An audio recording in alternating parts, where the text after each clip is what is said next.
Hello అండి. జొన్న రొట్టెలు తినడం వల్ల ఆరోగ్యానికి ఎంతో మేలు కదా! సో, ఈ జొన్న రొట్టెలు ఫ్లఫీగా చాలా సాఫ్ట్‌గా రావాలంటే ఈ వీడియో అయితే మొత్తం కంప్లీట్‌గా చూసేయండి. ఈ జొన్నలు పట్టించేటప్పుడైతే నేను అసలు బియ్యం అయితే యాడ్ చేయలేదండి. ఓన్లీ పసుపచ్చ జొన్నలతోటే పట్టించాను. బియ్యం అయితే అస్సలు యాడ్ చేయకుండా పట్టించానండి. ఈ విధంగా అయితే మనము మరుగుతున్న నీళ్ళైతే గ్యాస్ మీద పెట్టేయాలి. పెట్టిన తర్వాత ఇవి మరుగుతూ ఉంటాయి కదా! సో, అప్పుడైతే మనం దాంట్లోకైతే వాటర్‌కి తగినంత పిండి యాడ్ చేసుకుంటూ ఒకటేసారి అయితే యాడ్ చేయొద్దండి. కొంచెం కొంచెం యాడ్ చేసుకుంటే ఈ విధంగా అయితే మిక్స్ చేసుకోవాలి.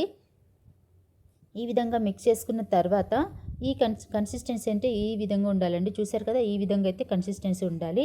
ఈ విధంగా వచ్చిన తర్వాత దాని మీద అయితే మూత పెట్టేసి పక్కన పెట్టేయాలి. మనకు కావాల్సినంత పిండి తీసేసి ఒక ప్లేట్లో అయితే పెట్టుకోవాలండి. ఈ విధంగా అయితే మూత పెట్టేసి పక్కన ఉంచుకోవాలి. ఇంకా వాటర్ అయితే అప్లై చేసుకోవాలి చేతికి, మనకు పిండి అంటుకోకుండా ఉండడానికి.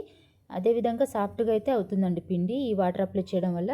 ఈ విధంగా కలుపుకోవాలి. ఈ విధంగా కలుపుకున్న తర్వాత రెండు చేతుల మధ్యలో అయితే ఈ విధంగా ప్రెస్ చేసుకుంటూ బాల్ని అయితే ప్రిపేర్ చేసుకోవాలి. తర్వాత బాల్ని ఈ సర్కిల్ షేప్ లాగా చేసుకోవాలండి. ఈ విధంగా చేసుకున్న దాన్ని అయితే మనము కూరగాయలు తీసుకునేటప్పుడు వస్తుంది కదా కవర్, ఆ కవర్ని అయితే ఒక సర్కిల్ షేప్లో అయితే కట్ చేసుకోవాలండి. ఈ విధంగా కట్ చేసుకున్న తర్వాత మనం ప్రిపేర్ చేసుకున్న సర్కిల్ ఉంటుంది కదా పిండిది, దాని మీద అయితే ఒక 1-2 డ్రాప్ ఆయిల్ అయితే అప్లై చేసేసి, ఆయిల్ అప్లై చేసిన పార్ట్ని అయితే పేపర్ మీద స్టిక్ అయ్యేటట్టు చూసుకోవాలి. అదేవిధంగా ఈ విధంగా ఒకటి బాటిల్ అయితే తీసుకోవాలండి. లేదంటే ఈ బాటిల్ అవైలబుల్ లేకపోతే పారాచూట్ ఆయిల్ డబ్బా ఉంటుంది కదా, సో ఆ డబ్బాతోటి కూడా చేసి చాలా పర్ఫెక్ట్గా వస్తుందండి.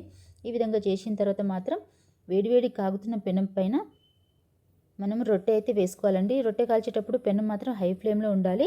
ఈ విధంగా ఫ్లిప్ చేసుకోవాలి ఒక 2-3 టైమ్స్. మంచిగా కాల్చుకున్న తర్వాత అంతేనండి, సర్వ్ చేసుకోవడమే.